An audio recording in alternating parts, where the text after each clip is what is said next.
Hello বন্ধুরা, আজকে হচ্ছে আমাদের হ্যাপি হোলি। তো আজকে হ্যাপি হোলিতে আমি প্রথমে আমাদের শিব মন্দির আছে এখানে, তো শিব মন্দির প্রথমে দর্শন করব, ঠিক আছে। আর এখানে আছে আমাদের মা বাবা, ঠিক আছে। এটা আমার মা, এটা বাবা, এটা আমার দাদা। তো প্রথমে আমার রং খেলার উদ্দেশ্য হলো যে প্রথমে আমাদের গুরুজনকে রং দিতে হবে, তারপরে আদার্স মানুষকে দেবো। এটা আমার ব্যক্তিগত হিসাবে। তো প্রথমে আমি মন্দিরকে দিলাম, এখন আমাদের মা বাবা আছে, মা বাবাকে দেবো, ঠিক আছে। তো ভিডিও দেখতে থাকুন।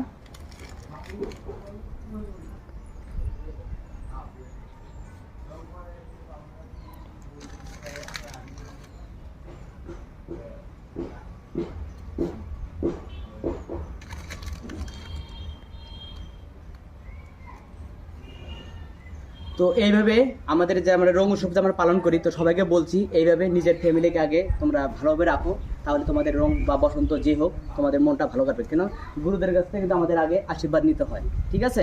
আদার্স মানুষ বাদ দাও, আগে গুরুজন, ঠিক আছে। তো ভিডিওটা ফুল দেখো, তোমাদের কিন্তু খুব ভালো লাগবে।